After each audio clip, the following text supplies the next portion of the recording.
কথা বলতে গেলে মাইক বন্ধ হয়ে যায়। সংসদের ভিডিওটা শেষ পর্যন্ত দেখে যাবেন। আমাদের তেলের দাম শেষমেশ বৃদ্ধি হলো মাননীয় স্পিকার, কিন্তু তার আগে আমরা দেখলাম কয়েক কিলোমিটার জুড়ে লম্বা লাইন। আমরা দেখলাম মাঝরাত পর্যন্ত ড্রাইভাররা দাঁড়িয়ে আছে, তারা তেল পাচ্ছে না, কিন্তু সরকারের সেই ব্যাপারে কোনো হেলদোল নাই।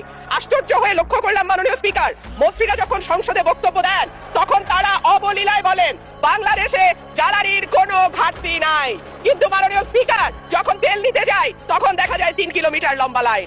সম্ভবত কিছু পদক্ষেপ গ্রহণ করবার ঘোষণা দিয়েছে। তার একটা হচ্ছে মার্কেট প্লেস 7টা বাজে বন্ধ করে দেয়া।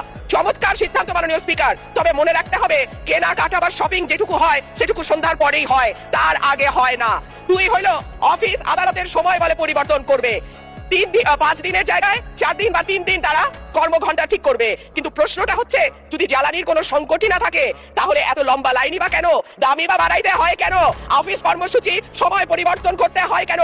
এই প্রশ্নগুলো তো ওঠে মাননীয় স্পিকার। এই সংসদের কাছে জানতে চাই, জ্বালানি মন্ত্রীরা যখন গণমাধ্যমে কথা বলেন তখন মনে হয় বাংলাদেশে আল্লাহর রহমতে কোনো সংকট নাই। ওনারা যদি পরিষ্কার করে বলেন বাংলাদেশে বর্তমানে কত দিনের অকটেন ডিজেলের মজুদ আছে, কতদিন চলতে পারবে, পাম্পগুলো কেন পর্যাপ্ত পরিমাণ তেল পায় না, তেলের মজুদদারি। ধন্যবাদ মাননীয় সদস্য।